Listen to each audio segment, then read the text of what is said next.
Hey, my name's Chris Paterson. Welcome to the Greatness Project conversation. We're here today with Wayne "The Rock" Johnson. We're not going to get into any pebble jokes today. Camille, my wife, and I founded the Greatness Project to create space for people to discover their God-given calling and purpose, and then fruitfully live it out and steward well what they've been entrusted, all their resources, people, family, money, buildings, their businesses, and we help them multiply and maximize what they've been entrusted. And we help them abolish fear and apathy to really steward well everything they've been entrusted. That's why we started this conversation. So you can meet people like Jeff, Philip, Wayne, and many others. If you know someone that you'd like us to have a conversation with, please let us know in the comments or shoot us a message. But I'm excited to have Wayne here today. Thanks for joining us. Absolutely. Not only is Wayne about 15 years or 20 years younger than he looks, not only does he have 8 children, not only has he been happily married to beautiful Bethany for how many years now? 10 years. 10 years. Not only has he been from studying business in Seattle to studying his paper route when he was 11. It'd be interesting studying that now, wouldn't it? Where he had a lawn business in his teens, waited tables in college, started flipping houses when he was 20. If you're 20, you flipped a house, let me know. I'd love to hear your story and how you did it. But he's always had a passion for sales, entrepreneurship, and business. And that's been my experience of Wayne. Always had a passion for all those three. That's been my experience of you. And although he studied technology and was a programmer and eventually self-studied networking and system architecture, and then consulting with large mergers and acquisitions, he's really had a gift to simplify the complex and create systems that provide solutions. So my experience of Wayne and Bethany is really connecting with people, loving them, but helping them really level up, go a couple of levels up in their world. And has always had a passion for leadership, sports, and health, which is why they got into the direct sales business in 2003 and really grew exponentially, had one of the biggest businesses of people that I knew in any direct sales business. They created sales systems and really helped between the sales and building leaders and guiding entrepreneurs and motivated people, which included helping them discover their true purpose, which is some of what I hope to talk about today. But he and Bethany grew that business to over 600 million in total sales over 16 years and really helped thousands of distributors earn millions in commissions. So that's where Rise Champions was born. So if you want to look up Wayne, you can look up Rise Champions. Yep. Anything else that you look up? Yeah. RiseChampions.com. That's where that came from. In 2019, Wayne and Bethany had the opportunity to partner with a new rising global wellness platform, and they built something called social retail. And they generated over $500 million in sales, and have helped lead Modere into 36 countries and counting. And a couple of years ago in 23, after years of privately investing in real estate and us jamming on or talking about different cash flowing real estate opportunities and building that portfolio, Wayne created Exodus Legacy Trust as a safe place to help friends and family invest in multifamily apartment deals, where they have proven operators, Oak IQ Investments, where they've been able to help over 35 families and individuals invest over $10 million in 5 major projects, a lot more to come. To maybe sum up Wayne, I would say that a couple of years ago, he came and spoke at our annual business kickoff event. We kick off every year with getting our clients together, business owners and entrepreneurs, to review the last year and reflect, because we found that if you can look back, you can more easily look forward, plan ahead. You can learn from the future or learn from the past rather, and hopefully not do the same mistakes, not make the same mistakes again. So one of my favorite clients, Bob, that's worked with me for several years now, said Wayne was my favorite part of the day. And the reason you were the favorite part of the day is because it really intersected kind of the faith and work aspect of things. Yeah. And that's what this conversation is about. It's about seeing people apply their faith and work giftings and callings together and really steward those and maximize and multiply them to the best of their ability for both, not just themselves, but everyone around them. Yeah. And I'm honored to be on, because every time I have a conversation with you, I feel like this gravitational pull to level up, because you are, you give people permission to dream bigger, to think bigger. And so I think people listen to this as you ask questions, and every conversation, it's fun, because when you're reading all the things that I've done, I'm just like, wow, that was a lot, but I know there's like still so much more that God has for me and to do. Yeah. That's why I think every man needs to be around other guys that are like, hey, let's go. What's God calling you to do? What is God really speaking to you about, and tapping into that? So, just be sitting here. It energizes me. I know I'm going to get more out of it than you're ever going to get. Thank you for saying that. I mean, that's part of the reason I read it, is because you have done so much. And sometimes, Chad Veach said to me one time in the U District when he still lived up here before he moved to SoCal, he's like, we summarize seasons in like a few words. Right. And, you look back on a season, could be 2 years or 10 years, but it gets summarized in like a handful of words. And so sometimes we forget all the things that we've done. Yeah. Like you and I have lived a lot of lives. Yeah. Like how many countries have you been to now? Probably 30 plus. Yeah. Camilla, I've been to 45. Yeah. And some of them not for very long. I know you have a habit of taking your whole family somewhere for what, a month or 3? Yeah. Let me give a little encouragement, because I know reading a bio like that and on social media, we can make people out to be like just superhuman, or just like, oh my God, celebrityism. Like I just wake up and everything just falls into place. And, I think probably the biggest thing that I had to learn early in my life was a growth mindset. Okay. Because as I look back in my early life, I actually had a very fixed mindset, even though I had an entrepreneurial mind, but I discovered about myself, thanks to some great mentorship that pulled stuff out of me, that I would do things that I was naturally good at.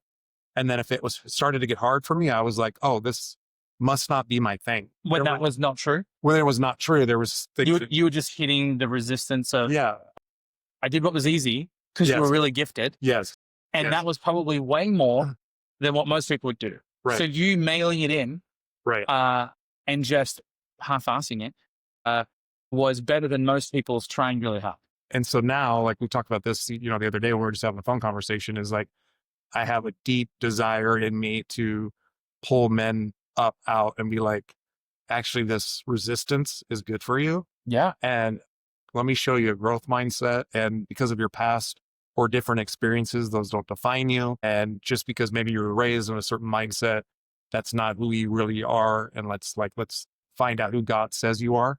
And so I think that is, as I look at those accolades, in between all those little mountaintop things that sound cool, there was a lot of like soul searching and figuring out and quitting on things until I discovered like, oh, wait, I can actually choose a different path, grit and grind. How many things did you quit on? Oh, I can think about in sports. Sports is probably the easiest thing to figure out, because, if you're good at certain sports naturally, and then you get to a level where then there's more competition, or there's a coach or a different thing that doesn't jive with you, and you have to like mentally process through, it's easy to be like, okay, maybe maybe I'm not supposed to do this, or this isn't my jam anymore. So, that's not true. It's just that context. Right. In that context, but that can spill over then into how you approach all relationships. Yeah. So, learning to like that first layer, that first exposure, to be able to like filter through and be like, hold on, this is what I need to learn in this, what can this teach me? So I have different conversations here. No, I like where you're going though. I guess I have 2 questions. Like how does someone become aware that these things are operating in the background? Mm-hmm. And then what do you do about it? Well, I think, a simple thing is like, anytime I think something's fixed or something's done or set in stone, I think that's always, a fixed mindset. I'm not good at this. Well, why am I not good at this? Well, I probably haven't put in the hours to be good at it, right? Malcolm Gladwell gives the analogy of 10,000 hours to mastery. So I see a lot of people doing many things, distracted, instead of intentionally going after the thing. Yeah, maybe putting in a couple 100 hours and being like, well, this isn't for me. And they're wondering why they're not successful. And they wonder and realizing like, I have to put the work in every day. I tell people all the time. And this is true for sportsmen, entrepreneurs, salespeople, people in a relationship with.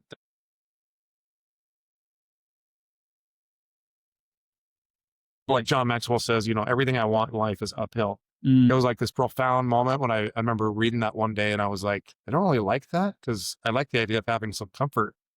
And then I heard another quote that said, pursuit of comfort is aging faster. People that pursue comfort, it actually ages you faster. And so I was like, no, actually everything I do want is uphill. But America is so addicted to comfort and convenience. Like more than any country I've been to. Australia is as well, but like America just tends to do everything on a bigger and grander scale. How do you become aware that, oh, I'm seeking comfort? And how do you choose a path that gets you more of what you want? Because comfort's almost a deception. It's like people, I don't have the stats pulled up, like people who retire die earlier. When they just retire from something versus retiring to something where there's still some value there, or they're being productive. I mean, we know the term destination disease. So I think there's so many things in our society that paint this picture of this destination is going to solve all of your human problems. So this amount of money, or this marriage, or when my kids are here, or this promotion, this business happens to take off here. But instead, I've read that, it talks about like whole life excellence. So like the pursuit of a whole life of excellence, and everyone has the opportunity to have whole life excellence. And it isn't necessarily tied to money. It isn't necessarily tied to physical fitness. It isn't tied to, I'm thinking about things that like I gravitate to. And, it's about having, my kids leave my house when they're leaving to go and make their way. And they're like, man, my dad equipped me. I wasn't out equipping and traveling and doing all this stuff, making all these leaders everywhere else. And then I send 8 kids out into the world who are clueless. Practically, how does someone start to, what are some initial baby steps they can take to build this whole life excellence? And then maybe how can they zoom out and really concerted effort and plan to move there in a really powerful way?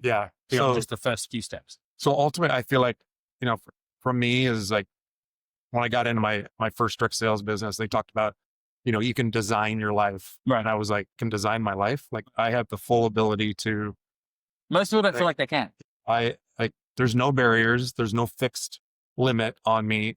Like I can literally paint the vision I want for the life I want. It's not going to just be, walk in the park easy, but I can design the life. So I think really getting crystal clear, writing down like, hey, if I had all the money, all the time, all the resources, everything in my favor, then what would I actually do? And that's beginning with the end in mind. So working back to be like, okay, if I could operate like that every single day as if I actually had all that, and walk forward in that, then that is absolutely powerful, because then, the waves that hit, the setbacks that hit, the big wins. One of my favorite guys to study and read about is Coach John Wooden, who was the, UCLA basketball coach.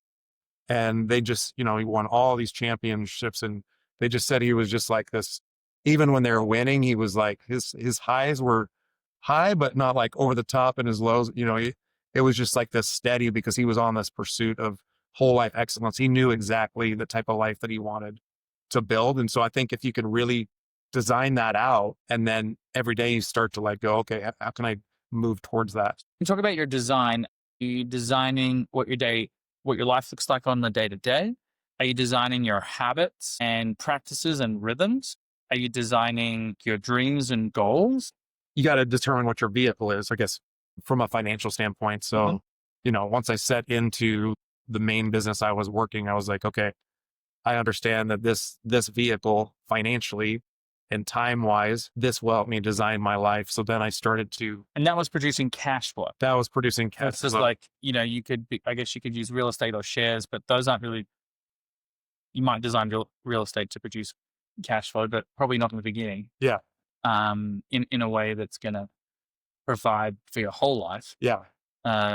So for like an entrepreneur, like a, business person, once you have your vehicle, then of course you need to design and build habits in like the right inputs to say, okay, I know when I do these things consistently every day, that's feeding the business, that's feeding the growth. So that's, that's more on that's again, going back to the world. That's not necessarily a kingdom thing. That's providing the income. And I mean, but what about that guy that you're just talking about, but he's maybe seen a level of success?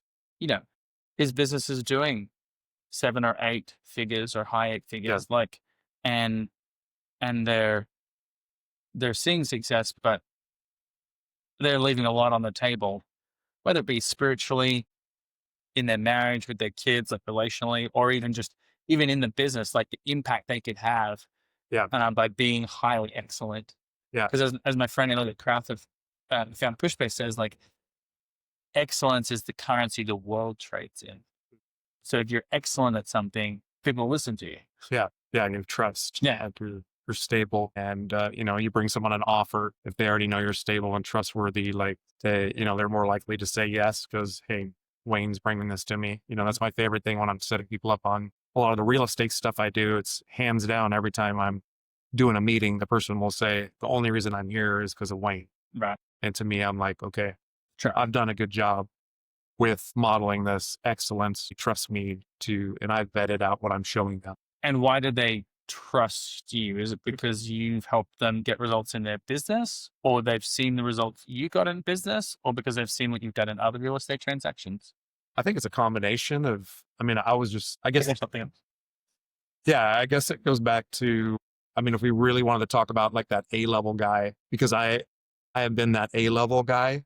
And what I discovered even in that, until I really knew my kingdom identity, there was just this huge gap for me. You said there's a big gap. What do you There was a hope, or like insecurity, or like not feeling enough, or there was like almost like a wariness of I was chasing and doing a lot of activities, but because it was a lot of times outside of like my giftings, and I was just doing those things because I was like, I just have to do these things because that's what's going to get this to grow to that level. So I think I want to talk about identity here deeply in a second, and maybe spend the balance of our time there. But before we do, I think a lot of people are doing stuff that is not their strength zone, their passion zone. Like they're doing a lot of things just because they have to, or because no one else can, or sometimes they can't even, as Gino Whitman interactions, as like they can't let go of the buying. Yeah. They can't transition, like E-Myth talks about, from being an employee or self-employed to being like an owner. How have you seen for yourself, or maybe for others, you can release doing some of those things, doing everything? Because you can't do everything. Oh yeah. We have limits of space and time and energy. Like there's only so many things we can do. Yeah. I think it's having an abundance mindset of like, the more I share, and if I do this with a team and I identify people that they love to do this, like I just know in my real estate team, we have this one guy and they're just like, man, he just loves cranking on the spreadsheets. And I'm just like, thank God for that guy. Like I would do it if I had to, but he like loves it. He loves it, and he's good at it. And he's good at it. Yeah. And he feels like it's helping the team so much. So he's valued in that. Yeah. And so I think, as you start to, I think when you have a scarcity mind, you're like, okay, I'm the only one that can do this. I can only do this with excellence. There's no one that can do this as good as me. But, another John Maxwell, or, one of these guys I think said is, if you can delegate and find someone to do what you're doing 50% as good as you, but they have upside, then you delegate that thing. Like room to grow. Yeah. Room to grow. Yeah. Don't delegate to them if the 50% is their maximum. Right. They have room to grow, and you could coach them up, and they can like step into that role, because then it frees you up into, these key strength zones that are only your giftings. I've learned there's just some key things that when I do those in my organization, in my day to day, like I'm the only one in my identity that can do them in that powerful way. And there's a whole bunch of other things that try to suck my time that I need to really pull other people in and find those people to be like, hey, I see you. You're good at this. Let me show you enough to help the organization move forward in that way. So we were having we've had many conversations, and the 2023, when you spoke, was centered around this. Our front conversation yesterday was centered around this, but essentially, if I was to give it the overview, it's that God's given us a name. He's given us an identity, and it's unique. And I was telling one of my clients in Texas this on Friday. I'm like, God renamed Jacob. He renamed Abraham to Abraham, Jacob to Israel. And he renamed all these people when he gave them a upgraded or redeemed or fresh identity. And you're not a copycat. You're unique. God has a specific plan for you, but he's also giving you a specific identity and assignment. And let's talk about like your discovery of that, and then some practical process to help accelerate people like uncovering that, and then actually living. Because my revelation is this: just like the spies who went to the promised land, only 2 out of 12 made it to the promised land and were fruitful there, where And I think that's true of people who discover their calling and purpose. I think for every 12 people that discover any sense of their calling and purpose or assignment or mission, only 2 out of 12 are somewhat fruitful in any. Yeah. So 80, that's basically the 80-20 rule playing out. So maybe, let's head that direction. Yeah. I mean, it's almost like you could think of that as like the parable of the sower. How does that seed go out into people, but then some of it gets choked out, some of it gets lost, and then some it actually blooms. But I mean, I guess it was about 7 years ago when I discovered identity exchange. And I remember it was like the first time in my life where I felt, besides getting baptized in the Holy Spirit, where I was like, literally like, oh my gosh, the book of Acts is real. God actually still speaks today, how he did back then. You can actually talk to him. He knows my name. I can actually have a conversation with him right now about anything because he has infinite wisdom. He's timeless. He can guide my steps. He can give me just enough on faith to step forward and, continue. And so it was just like, I just believe this, I just believe this is real. And so when I discovered that, and then we went through this process where, we just had a listening prayer to just really have an encounter with Jesus where he said, Wayne, you are my visionary simplifier. That was kind of like the first layer. And it wasn't an audible thing. It wasn't him saying, you're my visionary simplifier. It was like a download of a movie with my journal to be like, you are a visionary and a simplifier. And as it resonated with me, I was like, gosh, whenever I'm in environments and I can cast vision over someone's life, like speak life and listen to them and hear what they're working on and like give them vision and then also just try to help them simplify if they're stuck. Like I just have energy for days. Like I could just do that 24/7 and just because I know it's like God working through me, not Wayne's superpower. It's just like, God's like, this is what I need you to flow in. When you flow in this, you never run out of energy. And then I started to just test it and be like, man, when I'm doing this, and this, and that, I just kind of get tired. I just run out, I run out of steam. But when I stay in this zone, and so then it was liberating to go and just help other people identify what their identity was. And also realize that, we talk about in our business, like we have a giant round table because a round table can always be expanded instead of this hierarchy, right? So I'm at the head of the table. Yeah. So you're my subordinate. Yeah. And this round table. And so every time someone's joining our business or getting involved in our business, I'm always like, man, we have a seat for you. Your identity has been missing at our table.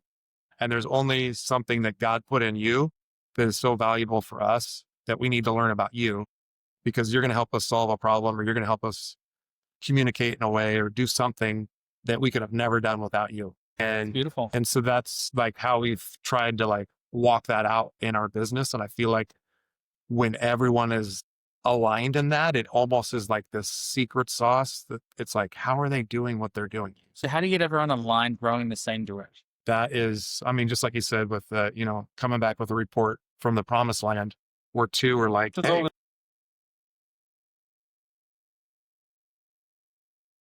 think for us is we just continue to cast vision of like, hey, this is the standard. Like we know how we operate this way. And it's almost, like the verse Romans 12:2, do not be conformed to the patterns of the world, but be transformed by the renewing of your mind. And so even in our business now, that's now in 36 countries, a lot of our company wants to do things the world ways. And we're just like, hey, we're going to do it this way. And they're like, well, that's not how everyone's doing it. And we're like, well, we feel like God's telling us to do it this way, and we'll meet you a year from now and see whose business is growing. Is this something that's in play right now, or are you talking about it's just been continual since 2019? And there's been people that have been pruned out of our business because they've even told us, they've said, we just don't believe that you mix God and business. Like you guys are too like bringing God into this, and this is just business. And we're just like, hey, God's everywhere. And if you don't believe has an interest in your business, then you're in business with the wrong people because we think he's in everything. Touch on that for a second. I think sometimes there is a time for pruning. It's uncomfortable. You and Jeff were just interacting here, Jeff Rogers, a moment ago, and he said on the last episode that pruning and getting cut off feels the same to a vine. So how do you prune the right people at the right time? And how do you know the difference? Like, because some of these people, it's like their family or their friends or childhood friends or their business associates. Like, how do you set healthy boundaries and, I don't know, really, really build and nurture the right community and release the people that you're not called to right now? Because like you said, how did you put it? There's some people that got pruned out. I just even in the last 2 years, like I was just telling Jeff, he was just like, how's business? And I said, competitive. It's when you have built a really great business model that is actually growing, you find that competitors are like, we want to copy that. And we actually want to take some of your people and present them with a shiny object, which is usually a lot of money, to come try to replicate that over here. And so we've had a lot of that in the last 2 years. One time out of every 25 times, I think I should do it. Okay. Well, I don't want to sound like I'm just this roller that I'm just walking with Jesus every day. And I just like, You mean you're I'm a human. you're So, we've had two like major like exodus prunes in our business in the last 2 years. One big one, and actually it was about a year and a half ago. And in that moment, we just asked God, we're like, okay, what do you want us to know? Like, is this a repeat of before? Because anytime something starts to feel like something before that caused trauma, you immediately, a natural human thing is like, I've seen this before. your body goes back there and brings back all that's those never feelings. happening to me again. Yeah, I'm going to fight. And God was just like, have peace. And it was interesting. We were traveling, we were in Scotland, and we were staying in this house. And Scotland is, if like currently Scotland is like, has 1% Christianity right now. Like Really? it's like one of the like most, agnostic, unchurched areas of That's my ancestors. carved into this mantle as we were going through this, we had this mass defection when we were traveling, had this mass defection about to happen. It said that verse be wise as a serpent and harmless as doves. Mm-hmm. And we were praying at that time. So it's interesting.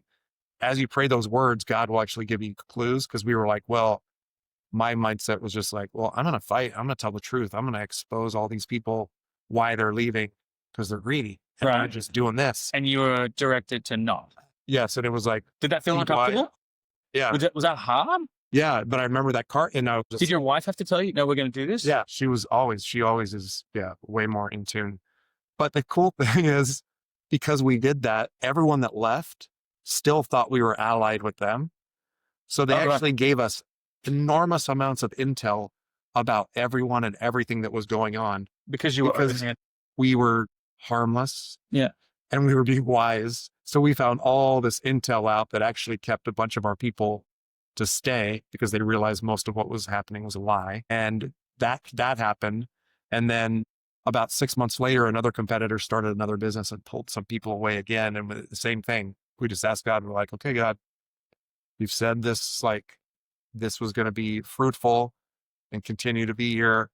Just stay the course, like show us what we're supposed to do. And he just showed us, some visual stuff that was just like, I'm over here. It's going to be a little rickety bridge you're going to be climbing across. Let's say you're, I don't know, late 30s, 40s, maybe early 50s. You're in that zone, and you've got kids and building this business, and you've got a level of success, but there's a lot more.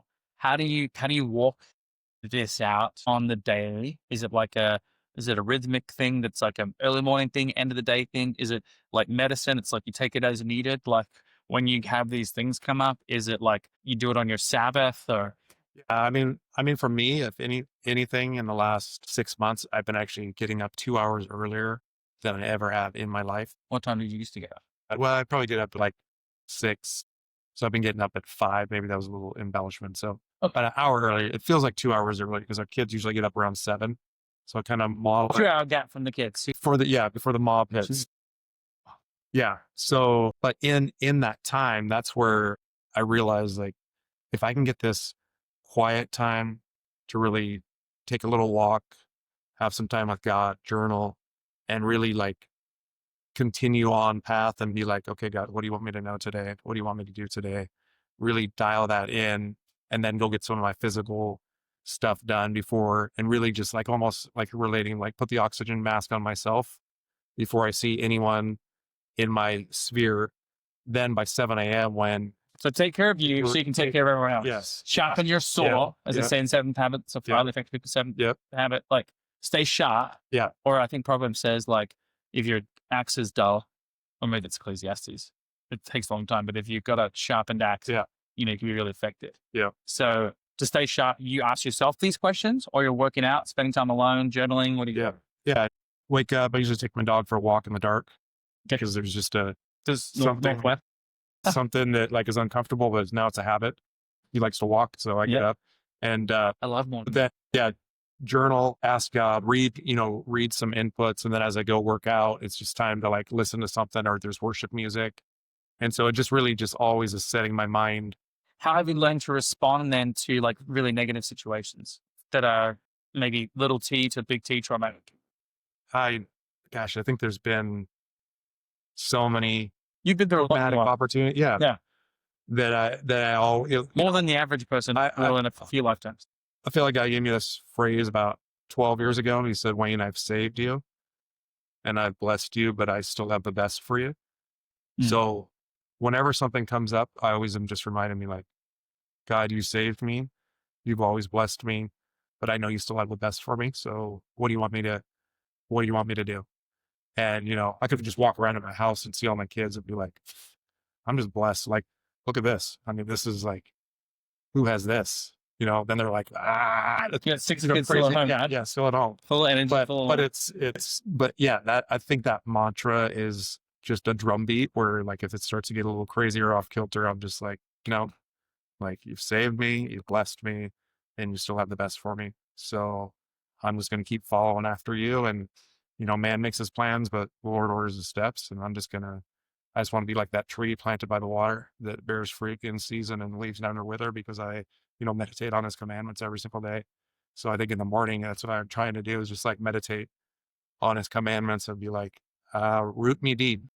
Is this better done in isolation on your own, like go into your prayer closet or go into the desert or go on a sabbatical or a silent retreat? Is this best done in community? Is this best done with some level of consistency, or like when it's most needed?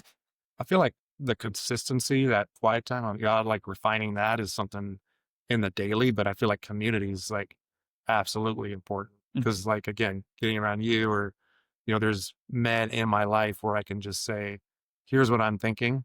Like, I know what God says, but like, I just need another man to like bounce it off. Yeah. Or tell me the truth, or give it to me real. Yeah. I tell, look, young men, if you want to meet your spouse, have an intimate connection with the Creator, understand and discover your identity, start to walk in it, keep that intimate connection strong, and then understand your unique design, like really learn who you are, what you're good at, and then really steward that well. And then if you do all of that and you get to the sweet spot, most men I know meet their wife, attract them within 12 months. But a lot of guys, what they do is they don't figure that out. They actually find a spouse out of maybe immaturity or ill health, or out of an idol. Yeah. And then they marry maybe the wrong person, or they check some of the worldly boxes and you're like, oops, I did not know the foundation that I need. Any other thoughts for really stepping into your own identity, your God-given identity, not being a copycat, and really flowing in the strengths God's given you? And any tips, hints, or process there? I mean, we learned it all from our friends, the Winships. So identityexchange.com, there's, you know, a lot of teaching, training to walk people through how to like really discover that. And I think everyone that's around that community and understanding that, it helps them unlock it. And then you got to cultivate it. It's just like our mind is like a garden, and the weeds start popping up every single day with thoughts. So if someone's listening to this now, what question should they ask themselves? And then what should they do after they ask the question? They should have to really get quiet at their journal and like really have your journal visualization. Oh, like you've got here, or is it, can I type on my iPad? Physical journal, something you could write with. Yeah. I mean, I feel like there's power in hand writing. Yeah. It out. Physical. Like getting to what we call like your happy place. So like a quiet, peaceful, like a visualization. So like for some people, you're right here. For other people, sitting at the lake behind. People with their coffee first thing in the morning with nice music. Okay. Yeah. So get to your zone, get to your place, ask God the question, and then do you give it a minute, 3 minutes, 5 minutes, Just 15 minutes? Spontaneous. And is it feel the like thought it'll be here? Is it here? it'll be a thought. I feel like some people get it as like a almost a movie, or they're in the Like a movie, picture. or they get a word picture, Mhm. or there could be audible, and it's really just asking God, like, Jesus, what do you call me? What do you call me? Yeah, Yeah, go through some of those questions. So yeah, like I'm sitting here, I'm asking these yeah. questions. Like, is the first question, what do you call me? Or is it, what do you want me to know? I always like people to get a sense of their identity first. Okay. So, Jesus, what do you call me? Like, when you created me, what do you call me? And then they'll usually have some revelation of, okay, this is what you call me, name, something in the kingdom. A lot of people will get son or daughter, and then we'll have them go a little deeper beyond that. And then once you hear that identity, then it is, okay, now that you've called me this, what do I need to know about this? And it's almost like, what they call it, and like you just get a blank piece of paper and you just start in the middle. So like when Mind map? yeah, mind map, just visionary. And then Yeah, that's why I always have an iPad with me. So if you ever see an iPad here, I'm just drawing mind maps. yeah, and then you're like visionary, and then it's just like, oh God, what is visionary? And it's just like things just start flowing. Yeah. And you're like, okay, this is I am a visionary, and this is what God. Yeah, it's like for me, it's like mantle of King David. I'm an abolitionist and a warrior. Yeah. But I'm also like a father. Yeah. And I also want to link shields with David's mighty men. That's how this conversation started several years ago, is like getting David's mighty men together and seeing them step into their gifting so they can go fight the battle that they're called to fight, rather than being distracted. Yeah. Yeah. By all the things that don't really matter that much. Or don't matter as much as we thought they did. And so really getting that name and then walking in it. So like I often hear things for me that is like abolitionist, catalyst, pioneer, releaser. You mentioned getting around people. Like when we get around each other, we sharpen each other and we call each other up. Yeah. I've thought about calling this permission slips. Like where I just like I was writing your permission slip. Send me a message. I'll write you a permission slip of what God is releasing you to do today. Yeah. I love handing out those permission slips. Absolutely. Physical and spiritual. Yeah. And then I think, there's a lot of days where it's just like, this is what I need to know. This is what I need to do. But then I'm not really hearing something sometimes. And I'm like, I guess it goes back to that long obedience in the same direction, where sometimes it's just like going back and be like, wait, did I actually obey what I was told before? And am I actually doing it? So it's then good practice to go back and be like, what has God told me? And what have I not done of what he's told me? Yeah. And just go take care of it. Because I think sometimes as a human, we're like, well, the new thing. Okay, God, so how do you avoid shiny objects? How do you avoid shiny object syndrome? How do you avoid shiny object syndrome? I think and how do you know the difference between it's a shiny object and an opportunity? Gosh, I feel like it just comes with like a supernatural peace that would come over you to know that, what you're operating or doing in that moment is like what you're supposed to be operating in. And, a shiny object or something that's a distraction, it would just feel scratchy. Or, that's why when things come across, people say, hey, why don't you pray about it? I remember I would be like, oh, okay, sure. And I wouldn't, and then now it's amazing. We'll get something that comes across our plate and I'll be like, okay, God, what do I need to know about this? Yeah, cool. Like, give me the breakdown. Best business book that someone should read right now in 2025. Best business book. I've been reading the book Mindset by Carol Dweck. Okay. It's the revelation that I had a fixed mindset, and there's still things that I still struggle with on a fixed mindset. But then I've seen areas where I've operated with like a massive growth mindset and trying to like whittle down those other things that I'm like, why do I still have a fixed mindset about that? Yeah. I don't want that anymore. Okay. I want a growth mindset there. I want a growth mindset there. So it's been a butt kicker because, I feel like sometimes I'm like, I've accomplished a lot of stuff. Like I have a lot of stuff figured out. You can't stop growing. And then you're like, man, always be growing. I have a fixed mindset right there. Even saying that I've accomplished a lot. What's one or two pieces of wisdom you would share with yourself 20 years ago on building business and navigating relationships? I mean, never take yourself too serious. I think I always like to have fun. So like if I don't want to be a part of anything that, there isn't fun involved and people can joke around and like operating as a servant, the least become first. Just in our business, I always feel like they want to like give people ranks and titles and then put people up in front and be like, you guys are and I'm like, I just don't like that. I'm like, I just want to help everyone rise up. So going back 20 years, I mean, I guess if I'm listening to this and I'm 25 years old or 30 years old, like if I could figured out my identity back then and had that ironclad, it would have saved me so much. You would have stopped for wasting time and focus on the main Yeah, thing. absolutely. Okay. What are one or two things that you would be encouraging business owners, entrepreneurs to focus on now in order to maximize, multiply their business and their gift?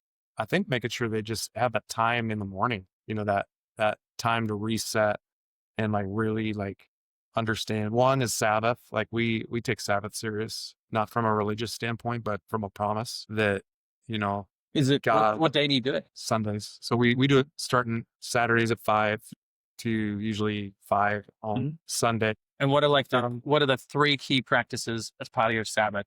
Obviously there could be there's probably a few more, but like, what are the top 3 things that like you've found as a family really makes your Sabbath? Yeah. And then we go obviously get into community worship, doing church, playing games, being able to just like have obviously no social media, no like outside interaction to make sure that we're just like absolutely dialed in.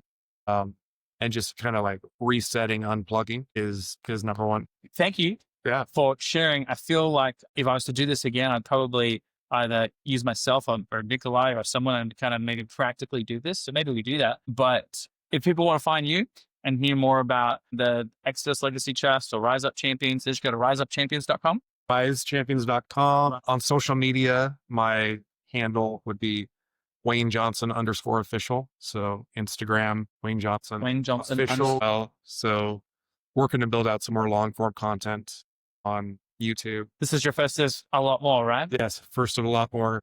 If there's something you want Wayne to talk about, post it in the comments and we'll put it on his roadmap of what he's going to be sharing. Yeah.